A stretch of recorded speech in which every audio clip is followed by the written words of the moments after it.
Hello শিক্ষার্থী বন্ধুরা, তোমাদের সবাইকে স্বাগত জানাচ্ছি ইংলিশ স্পোকেন ক্লাসে। আমরা যেই সিরিজ আকারে তোমাদের ইংলিশ স্পোকেনের বিভিন্ন টিউটোরিয়াল নিয়ে বিভিন্ন কনসেপ্ট নিয়ে কথা বলছিলাম, ঠিক আজকে তার একটি নতুন কনসেপ্ট নিয়ে কথা বলছি। সেটা হচ্ছে অবস্থান অর্থের ওপর ভিত্তি করে সেন্টেন্স তৈরি। অর্থাৎ বিভিন্ন ধরনের অবস্থান হতে পারে একটা সেন্টেন্সের, একটা অর্থের অবস্থান হতে পারে, অবস্থানের অবস্থান হতে পারে, অধিকার একটা অবস্থা হতে পারে। অর্থাৎ একটা সেন্টেন্স তৈরি করতে হলে কোন অবস্থায় সেই সেন্টেন্সটি আছে সেটার ওপর ভিত্তি করে যে ইংরেজিটা সেন্টেন্সটা তৈরি করতে হবে সেইটার বিষয়ে আজকে কথা বলবো।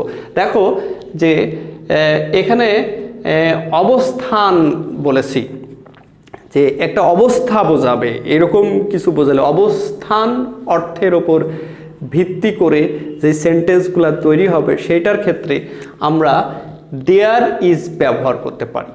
দেয়ার ইজ মানে কিন্তু আছে, আবার আই হ্যাভ মানেও কিন্তু আছে। কিন্তু প্রশ্ন হচ্ছে যে আই হ্যাভ কোথায় ব্যবহার হয় আর দেয়ার ইজটা কোথায় ব্যবহার হয়। তো দেয়ার ইজ ব্যবহার হবে, দেয়ার ইজটা ব্যবহার হবে তোমার অবস্থান অর্থে। অবস্থান অর্থে এর দেয়ার ইজ দিয়ে তো বর্তমান অবস্থা বোঝাবে, বর্তমান অবস্থা বোঝাবে, একটা সিচুয়েশন বোঝাবে। সেই সিচুয়েশনটা আর যদি আমরা ট্রান্সলেশন করতে যাই বা সেন্টেন্স মেকিং করতে চাই তখন সেটা দেয়ার ইজ, যদি বর্তমান সিচুয়েশন হয় তাহলে সেটা দেয়ার ইজ হবে। অ্যাট দ্য সেম টাইম যদি সেটা অতীতের কোনো একটা অবস্থা বোঝায় সেটা ক্ষেত্রে দেয়ার ওয়াজ হবে। আর ঠিক সেইভাবে যদি সেটা তোমার ভবিষ্যতের কোনো একটা অবস্থা বোঝাবে সেটার ক্ষেত্রে কিন্তু এই যে দেয়ার উইল বি ব্যবহার হয়।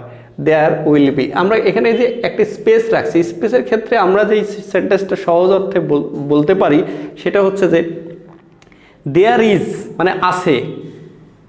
আমি নিচে এক্সাম্পল করেছি, দেয়ার ইজ মাস পসিবিলিটি মানে অনেক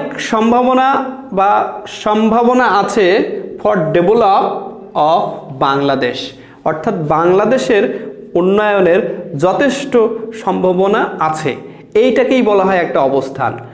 দেয়ার is the much possibility for the develop of Bangladesh, বাংলাদেশের উন্নতি করার যথেষ্ট সম্ভাবনা আছে। এখানে এই সম্ভাবনা বা এই অবস্থান অর্থেই কিন্তু দেয়ার ইজ ব্যবহার করা হয়। এইটাকে যদি আমরা এই দেয়ার ইজটা যখন আমরা অতীতকালের কথা বলবো, যে অতীতকাল যেরকম অনেক সম্ভাবনায় বাংলাদেশের ছিল, উন্নতির অনেক সম্ভাবনাই বাংলাদেশের ছিল, ঠিক তখন শুধুমাত্র এই ইজের জায়গায় থেকে ইজটা সরাই দিয়ে ওয়াজ বসাইলে সেটা কিন্তু আপনার there was much possibility for the develop of Bangladesh. অর্থাৎ বাংলাদেশের যথেষ্ট সম্ভাবনা, উন্নতির যথেষ্ট সম্ভাবনা ছিল। একইভাবেই আমরা যখন আমরা বলবো যে ভবিষ্যতে বাংলাদেশের যথেষ্ট উন্নয়নের সম্ভাবনা থাকবে, সেক্ষেত্রেও কিন্তু আমরা বলতে পারবো যে there will be much possibility for the develop of Bangladesh, বাংলাদেশের উন্নয়নের যথেষ্টই সম্ভাবনা থাকবে। ঠিক একইভাবে আমরা কিন্তু আরেকটি এক্সাম্পল এখানে সেট করেছি, there was no chance to waste time. অর্থাৎ মানে সময়টাকে নষ্ট করার সুযোগ নেই। যদি এখানে আমরা এই ওয়াজটার ক্ষেত্রে যদি আমরা ইজ দিতাম তাহলে দেয়ার ওয়াজ মানে নাই, এই নো দিলাম কেন?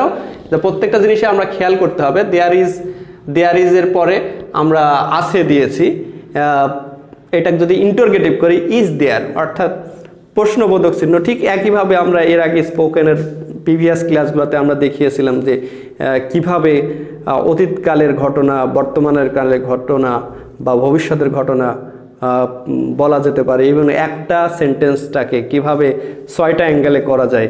যেরকম আই ডু আমি করি, আই ডু নট ডু আমি করি না, ডু আই ডু আমি কি করি, ডোন্ট আই ডু আমি কি করি না, ডাব্লিউএস ডু আই ডু আমি ডাব্লিউএস করি, ডাব্লিউএস ডোন্ট আই ডু, আমি ডাব্লিউএস করি না। এই যে 6টা অ্যাঙ্গেল আমি ইতিপূর্বে শিখিয়েছিলাম, ঠিক একইভাবে এই সেন্টেন্সগুলোরও কিন্তু 6টা অ্যাঙ্গেল করা যায়। যেরকম আমরা এখানে লিখেছি দেয়ার ইজ, মানে আছে, এই আছেটাকে আবার ইন্টারোগেটিভ করা যায় ইজ দেয়ার, কি আছে, কি সম্ভাবনা আছে, কি উন্নতির সম্ভাবনা আছে, এরকমভাবে আবার কি সম্ভাবনা নেই, আবার কেন সম্ভাবনা আছে, কিভাবে সম্ভাবনা আছে, কখন সম্ভাবনা আছে, কোথায় সম্ভাবনা আছে, এরকমভাবে কিন্তু ডাব্লিউএসটাকেও আমরা ব্যবহার করতে পারি এখানে। একইভাবে যখন আছেটা বাদ দিয়ে যদি অতীতকালে ঘটনা যায়, ঠিক একইভাবে দেয়ার ওয়াজ ছিল, দেয়ার ওয়াজ নট ছিল না, কোনো সময় there was no possibility to develop our Bangladesh, আমাদের উন্নয়নের কোনো সম্ভাবনা ছিল না। একইভাবে was there any probability, was there any possibility for develop Bangladesh, বাংলাদেশের কি উন্নয়নের যথেষ্ট সম্ভাবনা ছিল? ঠিক একইভাবে ওইটাকে যদি আমরা ইন্টারোগেটিভ নেগেটিভ করতাম তাহলে কি হতো? তো was there no possibility to develop up our Bangladesh, আমাদের দেশটার উন্নয়নের কি কোনো সম্ভাবনা ছিল না? ওইটাকে যদি ডাব্লিউএস প্যাটার্নে ফেলি যে কিভাবে এত বেশি সম্ভাবনা ছিল, how was there much possibility to develop up our country, আমাদের দেশটার উন্নয়নের কেমন সম্ভাবনা ছিল। এইভাবে কিন্তু আমরা শত শত এই অবস্থানের ওপর ভিত্তি করে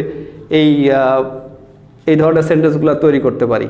তো এই অবস্থানের ওপর সেন্টেন্সটাকে তৈরি করার এই কৌশলটি আজকে এখানে শেষ করছি। সবাই ভালো থাকবা, সুস্থ থাকবা। Thank you very much.